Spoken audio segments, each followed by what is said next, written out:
Et je suis entré dans la maison, j'étais agenouillé, j'étais à genoux, c'était pas une vision. Dieu me parlait comme ça d'une voix audible et j'ai vu les clés qu'il m'a données. La première clé signifie que je suis son serviteur. La deuxième clé, je prêcherai l'évangile jusqu'à ce que des miracles se produiront dans mon ministère, même des guérisons divines.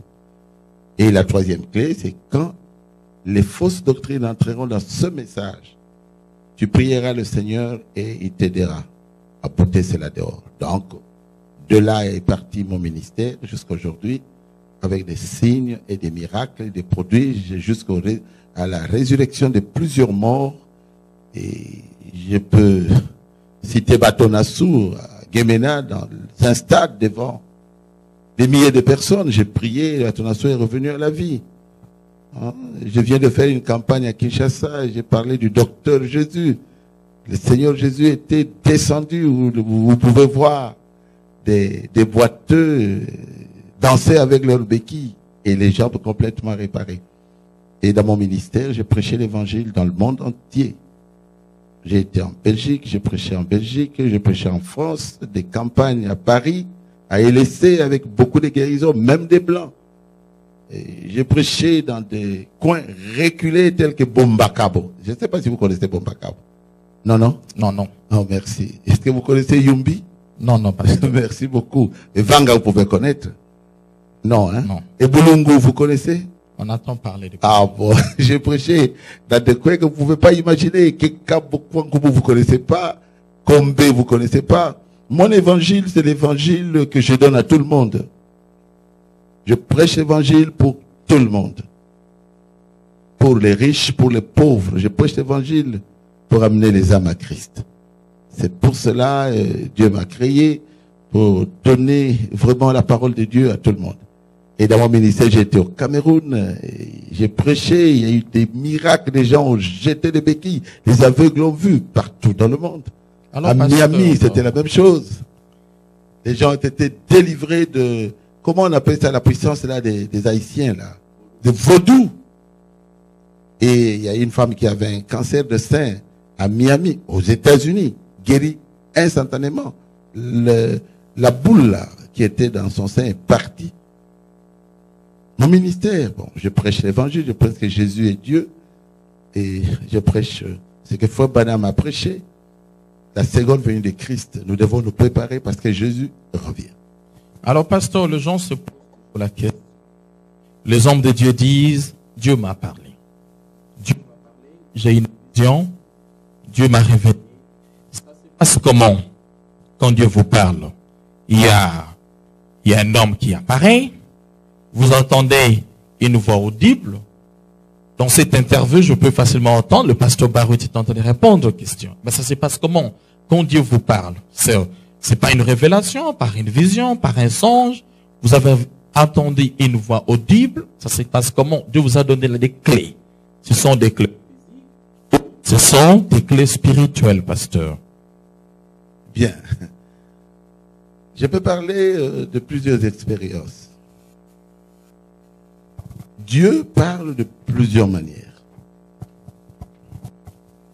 Il y a des fois Dieu vous parle dans le cœur et vous êtes convaincu que Dieu vous a parlé. Il y a des fois c'est une conviction personnelle. Vous sentez réellement que ça, c'est Dieu qui m'a parlé. Il y a des fois Dieu peut vous parler par une personne interposée. Vous êtes dans un problème, vous cherchez une solution. Et vous arrivez devant quelqu'un et il vous dit exactement ce que vous avez besoin. Et vous sentez que ça, ce n'est pas la personne, c'est Dieu qui me parle. Mais Dieu m'a parlé plusieurs fois. Dans un songe, Dieu m'avait parlé. Et j'ai sorti d'un baptême pentecôtiste, j'étais à la Cadaise. Et là, dans la nuit, Dieu m'a parlé d'une voix audible. Mais je dormais dans un songe. J'ai dit à Dieu, je n'écoute pas. Il a changé, il a parlé maintenant dans une voix en français. Dieu est mon serviteur. Et il m'a parlé que c'est un serviteur de Dieu doit avoir un endroit de prière. Et il m'a amené là où je devais prier. Il m'a parlé, mais c'était dans un songe.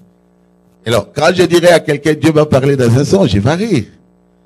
Il va dire, oh, moi, Dieu aussi peut me parler dans un songe.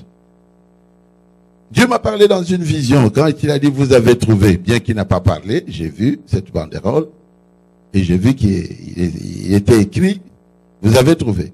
Quand je suis arrivé à New York pour la première fois, j'ai vu un avion avec des banderoles comme ça. J'ai dit, oh, ici, ça se fait. Et on fait la publicité avec ça. Dieu m'a parlé par cet écrit-là. Mais un jour après, quand je priais, j'étais dans le jeûne, je priais, il m'a parlé d'une voix audible, comme je vous parle. Mon serviteur Barouti. Je me suis retourné, je lui ai dit, qui m'appelle? Il dit, c'est moi. Va dans la chambre. J'ai tremblé comme jamais. Il m'a parlé comme je vous parle, comme vous m'entendez, à la télévision. Et je suis allé dans la chambre. Il m'a dit, mettez-vous à genoux. Je me suis mis à genoux. Il dit, bon, je vais te donner quelque chose.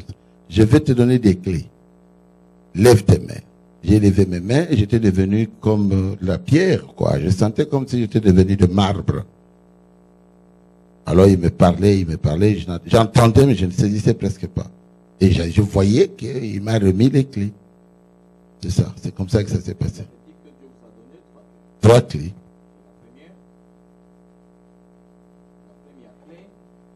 La première clé, c'est pour prêcher l'évangile. C'est la preuve que je suis son serviteur. Alors, pasteur, nous allons vous poser une question. Quel est tout le temps que vous avez sur votre ministère? Il y a le haut, il y a le bas. Et si nous vous demandons aujourd'hui de nous dire quels sont les hauts et le bas tout au long de votre ministère. Il y a eu dans mon ministère des hauts et des bas. Oui. Parlons d'abord de la hauteur, n'est-ce pas? Donc, dans mon ministère, j'ai vu combien Dieu m'a béni. D'un homme de rien. Dans ce monde ici, j'ai été un peu partout. J'ai fait la pharmacie, l'Institut d'enseignement médical. J'ai fait le droit à l'université de Kinshasa. Mais je n'ai jamais eu un diplôme. Je peux arriver à la fin, mais ça ne marche pas. Et dans ce monde, je pense, s'il y a un homme qui est élevé, je suis parmi ces gens-là. Dieu s'est souvenu de moi à cause de je ne sais pas, mais il m'a élevé. Voir quelqu'un qui n'a pas vu 50 ans, j'étais à Boulungu, et cette femme a passé la nuit dehors, en train de m'attendre avec toute sa famille. J'ai pris mes mains, nous avons les images, j'ai mis sur ses yeux. J'ai vu cette femme recouvrer la vue. Ça, il faut le faire. C'est extraordinaire.